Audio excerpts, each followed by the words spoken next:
മുല്ലപ്പെരിയാർ അണക്കെട്ട് കേരളത്തിലെ ഇടുക്കി ജില്ലയിലെ അണക്കെട്ട്. കേരളത്തിലെ ഇടുക്കി ജില്ലയിലുള്ള ഒരു അണക്കെട്ടാണ് മുല്ലപ്പെരിയാർ അണക്കെട്ട്. പിരുമേട് താലൂക്കിൽ കുമിളി ഗ്രാമപഞ്ചായത്ത് പ്രദേശത്താണ് ഈ അണക്കെട്ട് സ്ഥിതി ചെയ്യുന്നത്.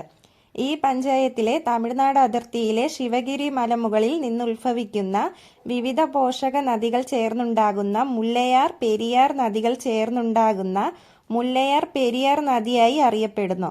മുല്ലയാർ നദിക്ക് കുറുകെ പണിതിരിക്കുന്ന അണക്കെട്ടാണ് മുല്ലപ്പെരിയാർ അണക്കെട്ട്. തേക്കടിയിലെ പെരിയാർ വന്യജീവി സങ്കേതം ഈ അണക്കെട്ടിന്റെ ജലസംഭരണിക്ക് ചുറ്റുമായി സ്ഥിതി ചെയ്യുന്നു. മുല്ലപ്പെരിയാർ അണക്കെട്ടിൽ ശേഖരിക്കപ്പെട്ടിരിക്കുന്ന നിശ്ചിത അളവ് വെള്ളം തമിഴ്നാട്ടിൽ ജലസേചനത്തിന് വൈദ്യുതി നിർമ്മാണത്തിനുമായി ഉപയോഗിക്കുന്നു. അണക്കെട്ടിൽ നിന്ന് പെൻസ്റ്റോക്ക് പൈപ്പുകൾ വഴിയാണ് വെള്ളം തമിഴ്നാട്ടിലേക്ക് കൊണ്ടുപോകുന്നത്. 1961 വെള്ളപ്പൊക്കത്തോടു കൂടെയാണ് യാഥാർത്ഥ്യത്തിൽ ഈ അണക്കെട്ടിന്റെ സുരക്ഷയെ ചൊല്ലിയുള്ള വാദങ്ങളും എതിർവാദങ്ങളും ഉയർന്നു വന്നത്. സുർക്കി മിശ്രിതം ഉപയോഗിച്ച് നിർമ്മിക്കപ്പെട്ട കാലപഴക്കം ചെല്ലുന്ന ഈ അണക്കെട്ടിന് ശക്തമായ വെള്ളപ്പാച്ചലിനെ പ്രതിരോധിക്കാൻ കഴിയില്ലെന്നും അതിനാൽ തന്നെ 1961 വെള്ളപ്പൊക്കത്തോടു കൂടെയാണ് യാഥാർത്ഥ്യത്തിൽ ഈ അണക്കെട്ടിന്റെ സുരക്ഷയെ ചൊല്ലിയുള്ള വാദങ്ങളും എതിർവാദങ്ങളും ഉയർന്നു വന്നത്. സുർക്കി മിശ്രിതം ഉപയോഗിച്ച് നിർമ്മിക്കപ്പെട്ട കാലപഴക്കം ചെല്ലുന്ന ഈ അണക്കെട്ടിന് ശക്തമായ വെള്ളപ്പാച്ചലിനെ പ്രതിരോധിക്കാൻ കഴിയില്ലെന്നും അതിനാൽ തന്നെ അണക്കെട്ടിന്റെ താഴ്വാരത്തിൽ താമസിക്കുന്ന ജനങ്ങൾക്ക് അണക്കെട്ട് സുരക്ഷാ ഭീഷണിയാണെന്നും പ്രമുഖ വർത്തമാന പത്രമായ ടൈംസ് ഓഫ് അക്കാലത്ത് റിപ്പോർട്ട് ചെയ്തിരുന്നു. 2014 മെയ് 7 സുപ്രീം കോടതിയുടെ അപകടത്തിൽ വിധി തമിഴ്നാട്ടിന് അനുകൂലമായി വന്നു. ഈ വിധി കേരളത്തിന് തികച്ചും പ്രതികൂലമായിരുന്നു. 136 അടിയിൽ നിന്നും 142 അടിയിലേക്ക് ജലനിരപ്പ് ഉയർന്നുവെന്നും അണക്കെട്ടിന്റെ നിരീക്ഷണത്തിന് ഒരു 3-അംഗ സമിതിയെ നിയോഗിക്കാമെന്നും അന്നത്തെ സുപ്രീം കോടതി വിധിയിൽ പറയുന്നു. ലോകത്തിൽ നിന്നും നിലവിലുള്ള ഉയരം കൂടിയ ഭൂഗുരുത്വ അണക്കെട്ടുകളിൽ ഏറ്റവും പഴക്കമുള്ള അണക്കെട്ടാണ് മുല്ലപ്പെരിയാർ. നിർമ്മാണ കാലഘട്ടത്തിൽ ഇത് ലോകത്തിലെ ഏറ്റവും വലിയ അണക്കെട്ടായിരുന്നു.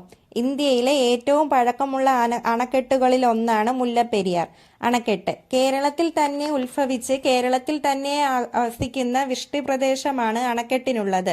ബ്രിട്ടീഷ് സാമ്രാജ്യ ഭരണകാലത്ത് കേരളത്തിലെ പശ്ചിമഘട്ട പ്രദേശത്തു നിന്നും മഴനിഴൽ പ്രദേശങ്ങളായ മധുര, തേനി തുടങ്ങിയ തമിഴ് ഭാഗങ്ങളിലേക്ക് ജലസേചനത്തിനായി എത്തിക്കുക എന്ന ലക്ഷ്യത്തോടെ നിർമ്മിച്ചിട്ടുള്ളതാണ് ഈ അണക്കെട്ട്. അസ്ഥിവാരത്തിൽ നിന്നും ഏതാണ്ട് 53.6 മീറ്ററാണ് അണക്കെട്ടിന്റെ ഉയരം. നീളം 365.7 മീറ്ററും. 1995 നിർമ്മിച്ച മുല്ലപ്പെരിയാർ അണക്കെട്ട് 999 വർഷത്തേക്ക് തമിഴ്നാട് പാട്ടത്തിനെടുത്തിരിക്കുകയാണെന്നും അറിയപ്പെടുന്നു. അണക്കെട്ട് നിലനിൽക്കുന്നത് കേരളത്തിന്റെ തലസ്ഥാനത്താണെങ്കിലും അതിന്റെ നിയന്ത്രണം തമിഴ്നാട്ടിന്റെ കൈവശമാണ്. അണക്കെട്ടിന്റെ സുരക്ഷ സംബന്ധിച്ച വിഷയം 2 സംസ്ഥാനങ്ങൾ തമ്മിലുള്ള തർക്കത്തിന് വഴിവച്ചിരിക്കുകയാണ്. ഒരണക്കെട്ടിന്റെ പരമാവധി കാലാവധി 60 വർഷമായിരിക്കെ 100 വർഷത്തിനു മുകളിൽ പഴക്കമുള്ള മുല്ലപ്പെരിയാർ അണക്കെട്ട് അതിന്റെ പ്രസന്ന പ്രദേശത്തുള്ളവർക്കും കേരളത്തിലെ 5 ജില്ലകളിൽ ജനങ്ങളുടെയും ജീവനും സ്വത്തിനും ഭീഷണിയാണെന്ന വാദം കേരളം ഉയർത്തുമ്പോൾ ഇതിനെക്കുറിച്ച് നടന്നിട്ടുള്ള ശാസ്ത്രീയ പഠനങ്ങൾ ചൂണ്ടിക്കാണിച്ച് കേരളത്തിന്റെ വാദങ്ങൾക്ക് കഴമ്പില്ലെന്ന് തമിഴ്നാടും വാദിക്കുന്നു. മുല്ലയാർ എന്ന പെരിയാർ നദിയാണ് ഈ അണക്കെട്ടിനെ തടഞ്ഞു നിർത്തിയിട്ടുള്ളത്. ഈ 2 പേരുകളിൽ നിന്നാണ് അണക്കെട്ടിന്റെ പേരിന്റെ ഉത്ഭവം. തിരുവിതാംകൂറിലെ ഏറ്റവും നീളം കൂടിയ നദിയായത് കൊണ്ടാണ് പെരിയാറിന് ഈ പേര് ലഭിച്ചത്. ധാരാളം മുല്ലച്ചെടികളുടെ ഇടയിലൂടെ ഒഴുകുന്നത് കൊണ്ടാവാം 2ാമത്തെ നദിക്ക് മുല്ലയാവെന്നും പേര് വന്നതെന്ന് രേഖപ്പെടുത്തിയിരിക്കുന്നു. 15 ദശലക്ഷം കനയടി ജലമാണ് ഡാമിന്റെ പൂർണ്ണ സംഭരണ ശേഷി.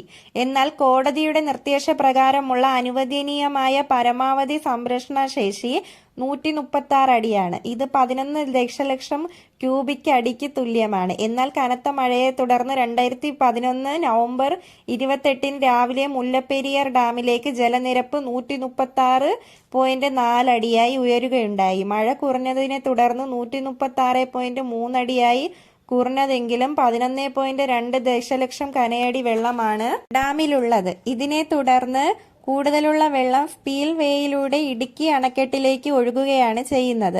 സെക്കൻഡിൽ 107 കനയടി വെള്ളമാണ് ഇടുക്കി ഡാമിലേക്ക് ഇപ്രകാരം ഒഴുകുന്നത്. 24 മണിക്കൂർ കൊണ്ടാണ് ഇത് ഡാമിൽ എത്തുക. എന്നാൽ ഭൂകമ്പത്തെ തുടർന്ന് മറ്റേ ഡാം തകർന്നാൽ 3-4 മണിക്കൂർ കൊണ്ട് വെള്ളം ഇടുക്കി ഡാമിലെത്തും.